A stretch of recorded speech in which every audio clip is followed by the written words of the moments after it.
बचपन से गांव में खास करके जब भी बरगद की बात होती थी तो पॉजिटिवली बरगद के पेड़ की पूजा भी होती है। बहुत सारे विधि विधान शादी विवाह के समय लोग वहाँ पे पूजा करते हैं। बट शाम होते ही एक अलग बरगद का रूप या उसका वर्णन शुरू हो जाता है कि उसके पास से गुजरना नहीं, वहाँ पे बुरी आत्मा होती है, चुड़ैल होती है, इस तरह की चीज़ें होती हैं।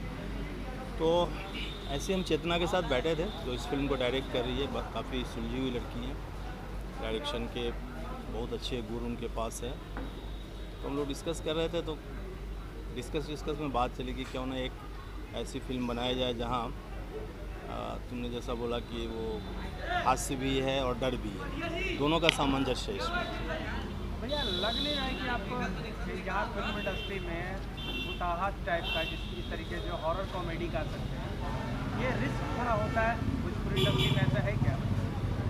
नहीं, अपनी सुपरस्टिशियस फिल्में और जीव जंतु वाली फिल्में जितनी भी है ना, हमारे जो ऑडियंस है, जो हमारी ऑडियंस की तबका है भोजपुरी के, उनके लिए काफ़ी इंटरेस्टिंग सब्जेक्ट होता है। तो आप जितने भी नाग नागिन पे फिल्में उठा करके देख लीजिए या चुड़ैल के ऊपर या भूत के ऊपर फिल्में हैं तो अक्सर वो चली है, लोग उसको पसंद करते हैं। हमारी इंडस्ट्री जो हमारे ऑडियंस है उनके लिए कहीं ना कहीं एक अट्रैक्शन का केंद्र होता है वो। तो इसमें जिस तरीके से आम्रपाली दुबे है तो मतलब खूबसूरत भूतनी आपको वही मिली है। ये एक सस्पेंस है कि आम्रपाली है तो वो भूत है, ऐसी बात नहीं है। आम्रपाली खूबसूरत हैं, बेहतरीन अभिनेत्री है हमारी इंडस्ट्री की, और तो हम ये रिस्क नहीं लेंगे कि उनको भूत बना दें। तो पिक्चर जैसे जैसे आगे बढ़ेगा और जब थिएटर में या चैनल पे रिलीज होगी तो ये सस्पेंस ये होगा कि कहीं भूत कौन है। तो आम्रपाली दुबे को आखिरकार कैसे दिमाग में आया कि आम्रपाली दुबे इस जो हमारी फिल्म की पात्रा है ना, वो इतनी चुलबुली पात्रा है और इतनी दयालु, हंसमुख, अपने परिवार में ही नहीं अपने समाज में हंसने हंसाने वाली, कहीं ना कहीं पॉजिटिव वाइब्स की एक लड़की चाहिए थी। तो चर्चा में सबसे पहले आम्रपाली का नाम आया और उसके बाद हम लोगों ने लेफ़्ट राइट सोचा ही नहीं कि हाँ सेकंड बिंदु पे भी जाना है। And she has a huge audience, उनके फॉलोअर्स हैं और चैनल्स जहाँ हमें पिक्चर को आखिर में ले जा कर के जो बोलते हैं एंड यूजर जो चैनल हैं उनकी भी पसंदीदा हीरोइन रही हैं, थिएटर की पसंदीदा हीरोइन है। तो इस कारण से हम लोगों ने आम्रपाली जी के साथ जाना मतलब कह सकते हैं कि जब थिएटर था तो आम्रपाली दुबे नंबर 1 थी और अभी चैनल का दौर है तो channel absolutely she is number 1। तो नंबर 1 की जगह पे नंबर 1 के साथ में कौन नंबर 1 अदाकारा है जो कि भाई उनके साथ रोमांस या फिर गाने पे या फिर उनके साथ परफॉर्मेंस देने वाला है? अंशुमन, हैंडसम, डैशिंग, सुलझा हुआ, बेहतरीन एक्टर, दोनों की जोड़ी स्क्रीन पे बहुत अच्छी लगती है। तो अंशुमन सिंह हमारे हीरो हैं इसमें।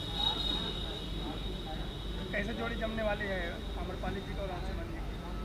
बहुत अच्छा केमिस्ट्री रहेगा, बहुत नोक झोंक है दोनों के बीच में, प्यार भी है, टकरार भी है और कहीं ना कहीं फिल्म के क्लाइमेक्स में जा कर के एक रुद्र रूप भी है अंशुमन का और आम्रपाली का, जो मज़ा आएगा ऑडियंस को। ये एक बात है, आजकल भोजपुरी इंडस्ट्री में फीमेल डायरेक्टर का दौर नहीं है, लेकिन इसको फीमेल डायरेक्टर कर रही है, एक रिस्की है। This is the point. ये पॉइंट देखो, हम पिक्चर किसके लिए बनाते हैं? लेडीज़ सेंटीमेंट को लेकर बनाते हैं और लेडीज़ सेंटीमेंट को लेडीज़ अच्छे से पिक्चराइज कर सकती है, अच्छे से उसको चित्रांकन करके हमारी ऑडियंस तक पहुंचा सकती है। तो ये कहीं ना कहीं एक नया चेंज आ रहा है। तो भैया जेंट्स डायरेक्टर्स थोड़ा चेत जाइए आप लोग, कंपटीशन गहरा होने वाला है। मतलब जो आपने आपको नंबर 1 डायरेक्टर कहते थे, जो बहुत सारे हैं डायरेक्टर, अब उनकी कुर्सी कहीं ना कहीं चेतना जी खसकाने वाले हैं। हेल्दी प्रतिस्पर्धा होएगा। देखो, क्वालिटी कंटेंट और उम्दा निर्देशन, उम्दा चित्रांकन। कई बार क्या होता है ना, हम अच्छी कहानी तो लिख लेते हैं, राइटर से लिखवा लेते हैं, लेकिन जब उसको चित्रांकन करना होता है ना, तो उस तरीके से नहीं कर पाते जिस तरीके से करके हम ऑडियंस के लिए एक अट्रैक्शन पैदा करें। तो मैं यहाँ कहना चाहूँगा कि बस भूतहा बरगद से आ रही है चेतना पाठक चैलेंज लेके। डायरेक्टर्स जितने भी हमारे डायरेक्टर बंधु हैं सब अच्छे हैं, कोई बुरे, लेकिन उनको अब मेहनत करना पड़ेगा। मेहनत करना पड़ेगा। यस। फिल्म के प्रोड्यूसर के बारे में आपकी क्या प्रतिक्रिया है? बहुत अच्छा, बहुत अच्छा। कहीं ना कहीं सब फैमिली हैं। चेतना के पति देव ही प्रोड्यूसर हैं इस फिल्म के, हेमंत जोशी सर, और उनके मित्र तिवारी सर हैं, आशीष हैं। ये सब पूरी फैमिली है, जॉइंट फैमिली है, घर में ही प्रोड्यूसर, घर में ही डायरेक्टर तो फिल्म तो अच्छी बननी है ना। आप कितना सपोर्ट कर रहे हैं? पूरी सपोर्ट। देखो भाई, जब चेतना मेरे पास आई, कहीं से उसको मालूम चला और वो मेरे पास आई, तो उसकी निष्ठा देख करके, उसकी ऑनेस्टी देख करके और उसकी टैलेंट देख करके हमने ये बीरा उठा लिया। तो कहानी हम साथ साथ लेकर के कंसेप्ट को डेवलप किए, उसमें मेरा पूरा योगदान रहा उसके लिए। टाइटल मैंने सजेस्ट किया, टाइटल ये जो भूतहा बरगद है वो मैंने सजेस्ट किया। हम गाने पर बैठे साथ साथ, यानी पूरी पिक्चर की अगर आप ये करें, मेरा डेजिनेशन भी इसमें हमने दिया है, तो देखेंगे कि प्रोजेक्ट डिज़ाइनर, उसको अगर हिंदी फिल्मों में लिखते हैं तो एग्जीक्यूटिव प्रोड्यूसर, एग्जीक्यूट करते हैं ना। हाँ, एंड मार्केटिंग की जिम्मेदारी मेरी है। तो as a project designer and marketing head हमारी पूरा सपोर्ट है। हम बहुत कम लोगों की शूटिंग में जाते हैं जहाँ मेरा कोई काम नहीं हो, लेकिन इस फिल्म में मैं इन्वॉल्व हूँ, शुरू से अंत तक इन्वॉल्व हूँ। पोस्ट प्रोडक्शन हमारी ही स्टूडियो में होने वाला है, हमारी देख रेख में होने वाला है। और इसकी पीआर के लिए मेरे पास एक ही नाम होता है, मिस्टर रामचंद्र।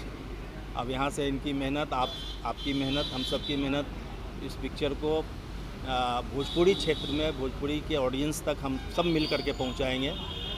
सबसे बड़ी बात क्या होती है ना, हम फिल्म बना लेते हैं, हमारी भोजपुरी का एक बहुत बड़ा सेटबैक ये है कि हमारी ऑडियंस तक बातें जाती नहीं है कि ये फिल्म बनी है। प्रचार प्रसार की अभाव रहा है। पिक्चर बनने के बाद उनको मालूम ही नहीं चलता है कि इस नाम की कोई पिक्चर बनी है। तो कहीं ना कहीं हम प्रचार प्रसार पे ध्यान रखेंगे, बहुत ज़्यादा ध्यान रखेंगे। और रामचंद्र को मालूम है हमारी पिछली फिल्म बोले चूड़ियाँ बोले कंगना किस तरह से हम लोगों ने मेहनत किया था, और उस मेहनत फिल्में होती है भैया, बात को काटना चाहूँगा। रीज़न क्या होता है कि फिल्में लोग बना रहे हैं, लेकिन पब्लिसिटी के नाम पर जैसे आता है ना, तो लोगों के पास बजटी खत्म हो जाता है। मैं इसका घोर विरोधी हूँ। मैं इसका घोर विरोधी हूँ भैया। कम से कम 20 से 25% बजट रखिए पूरे बजट का।